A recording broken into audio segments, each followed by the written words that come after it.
All right, so it's been a few weeks, quite a few tournaments, and some other uh, things happen. For instance, right there, now partnered with Trika, so got the new rods in, but we'll get into that a little bit later.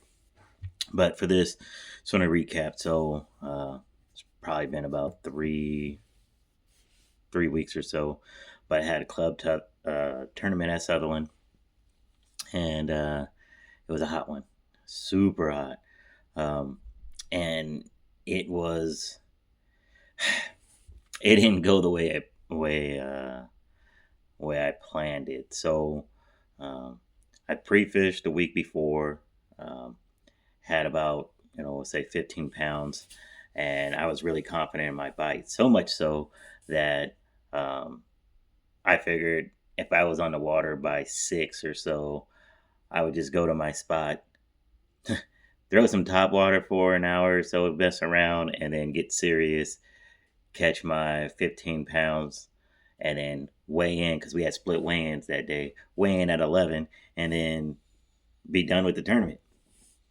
Well, as I was driving up to the lake, or we'll say driving down to the lake, I looked on the water and it was packed.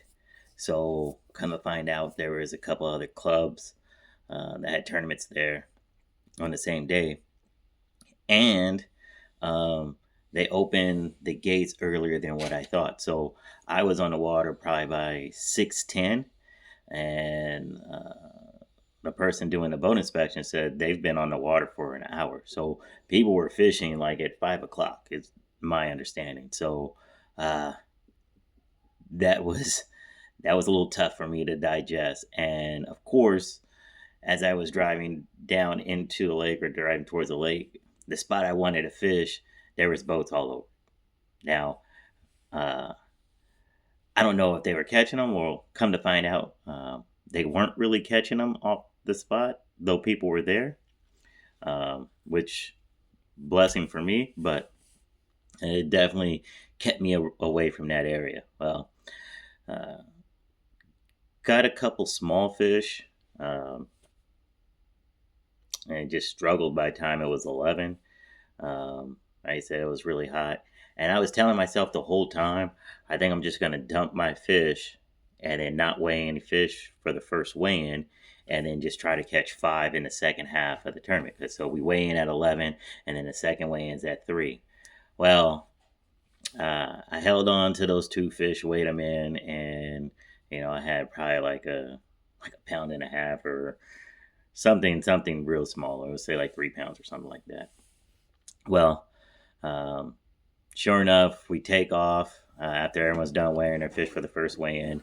One person did leave. They had caught their limit, and it wasn't. I mean, it wasn't astronomical. They had about, we'll say, 7 pounds or so, but it was a tough bite. Everyone seemed to be struggling. So he left. So I was like, all right, cool. I got a chance. I just need to get, three more good ones. Well, uh, go fish another spot. Still couldn't get to the primary spot I wanted to fish. So I go into, I guess it's the Isabella Arm or something. Basically, you go right from when you launch your boat. Just take a right and go around that side. So I went around there, um, throwing frogs, hoping to get a big bite, and I did not. But I saw fish busting, and I threw a drop shot out there, and then got one that was about 2.5 pounds. So I was super excited for that. Then um, went across, or just went to the other side of the point, and uh, caught another one. Caught another keeper. It was about 2 pounds. So I'm sitting good. I think I'm close to jumping in the lead, right? Just with the two fish I had, plus knowing that 7 pounds was the mark to beat. Well, of course, my allergies were going crazy, so I went back to my truck and got my allergy medicine, took my allergy medicine. And then when I was coming out, the other club that was on the water was going in and weighing in. They were going to be done for the day. And of course, you can hear them, talk about how they struggled and they weren't getting bites. So um, I just figured it was a tough day. But them leaving, I said, let me go check that spot, see if it's there. Sure enough, jet there, put on the bait, throw out there, bang, get a 3 pounder. Throw out again, bang, another 3 pounder. Throw out another time, 2.5 pounds. So from, we'll say, 12:15 to about 2:55, I was catching fish pretty much every cast. Uh, it was pretty cool. Even sometimes they got stuck in the trees. I was just able to take my time and they would swim out. So I was fortunate for that. But the problem was I could no longer coal up, right? If just on that spot alone, I caught my 15 pounds, if not more. But I knew I had already weighed in too, so going up and weighing in, I couldn't get any like 6 pounders or anything like that to make a huge difference. So uh, it was I was kicking myself because I told myself to just dump the fish, but I played it conservative, and I ended up with a good bag.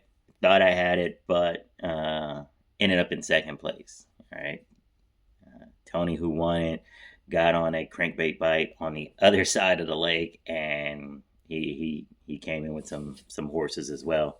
The bait of choice I used on that spot was an Ika, a Fat Ika. I guess they make thin Ikas or skinny Ikas, and I rigged it upside down or pineapple rig. So here's the Ika. The color I used, nothing fancy, just green pumpkin. And like I said, for those that don't know or don't fish Ikas, the pineapple rig or upside down rig is you take the hook and you go through where all the tentacles are, out, and then back through. Hold on. Oh, pulled it all the way through the bait. Get this. That's why on cooking shows they have already a pre-made meal. Right there. And then I'll get back through the body just to show you. Right. So looks like this. The hook's kind of buried in there.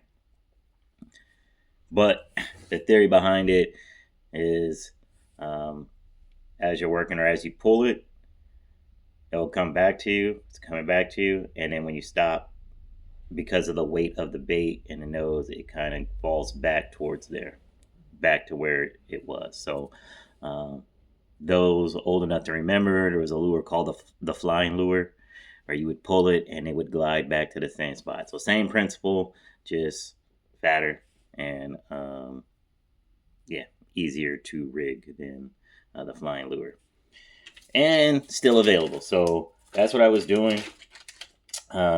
One thing with the Ikas though, because it's such a thick bait, you really gotta let them, you gotta let them chew it. So, and I got that. That wasn't me figuring it out. Shout out to Cameron Smith. I once watched him put on a clinic, and I was asking questions while he was roping fish, and he was like, "Yeah, you really gotta let them chew the Ika and then go." So I would pull, I would feel the bite as it was coming through the brush, and then you just keep pulling, you wait, you pull, wait some more, and then it just, I mean, the whole time you're feeling them just biting and chomping, but then you just wait to where it just loads up and it's just heavy, and then boom, you can stick them and you were getting them. No, they weren't like in the throat. I didn't hook them. They're all in the lips. But like I said, if you try to set the hook on the first time you feel a bite, you're probably going to miss the fish. So like I said, that's just a tip there. Just let them chew it for a bit, and when it really loads up or he's there, set the hook. So that was Sutherland. So like I said, that helped. That gave me some points to move up the ladder. Still trying to repeat as angler year for my club, and got an uphill battle. So yeah, next time, tight lines.